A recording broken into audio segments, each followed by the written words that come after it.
Hi అండి అందరికీ welcome back to ధన్యత క్యూటీ ఛానల్. ఈరోజు నేను ఎంతో హెల్తీ టేస్టీ అయినటువంటి గ్రౌండ్ నట్ స్నాక్స్ని రెడీ చేస్తున్నాను. దానికి కావాల్సిన ఐటమ్స్ ఏంటో ప్రాసెస్ ఏంటో చూసేద్దాం. ఒక బౌల్ తీసుకొని అందులోకి నేను కొద్దిగా బేసన్ని యాడ్ చేశాను.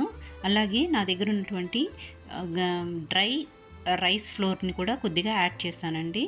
ఇప్పుడు ఇందులోకి స్పైసీనెస్ కోసము కొద్దిగా చిల్లీ పౌడర్ని యాడ్ చేయాలి. అలాగే దానిలోకి కొద్దిగా సాల్ట్ యాడ్ చేసుకోవాలండి టేస్ట్ కోసము.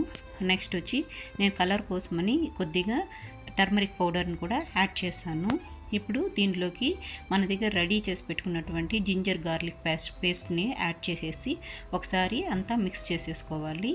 తరువాత మనము పీనట్స్ని తీసుకొని వితౌట్ రోస్టింగ్తో ఉన్నటువంటి పీనట్స్ని ఇందులో యాడ్ చేసుకోవాలి. ఇలా యాడ్ చేసేసుకొని మొత్తము ఈ కంటెస్టెంట్స్ వచ్చేంత వరకు రెడీ చేసుకొని సైడ్లో పెట్టుకుందాము. తర్వాత స్టవ్ మీద ఒక ప్యాన్ పెట్టుకొని ఆయిల్ హీట్ చేసుకుందాం.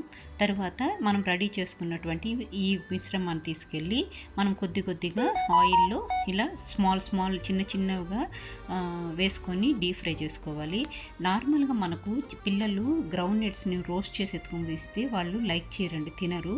అందుకనేసి మనము ఇలా స్నాక్ రూపంలో కనిపెడితే వాళ్ళకి ఒక మంచి ప్రోటీన్ ఫుడ్ని మనం వాళ్ళకి ప్రొవైడ్ చేసినట్టుగా అవుతుంది.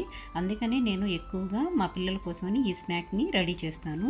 ఇప్పుడు చూడండి, ఇది ఆల్మోస్ట్ మనకు డీప్ ఫ్రై అయిపోయిందండి. ఇప్పుడు ఇలా ఫ్రై అయిపోయిన తర్వాత మనం తీసుకొని దాన్ని ఒక టిష్యూ పేపర్ పైన వేసేసుకుందాము.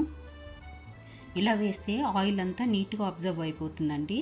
ఇప్పుడు ఇందులోకి నేను కొద్దిగా చాట్ మసాలా, అలాగే సాల్ట్, కొద్దిగా చిల్లీ పౌడర్ని కూడా యాడ్ చేసేసి ఒకసారి దాన్ని మిక్స్ చేసేసుకున్నాను. తర్వాత కర్రీ పత్తాన్ని తీసుకొని ఒకసారి డీప్ ఫ్రై చేసి దాన్ని కూడా తీసుకెళ్ళి దీనిపైన స్ప్రెడ్ చేసేసాను. చాలా ఎమ్మీగా ఉంటుంది, మీరు కూడా ట్రై చేయండి. Thank you.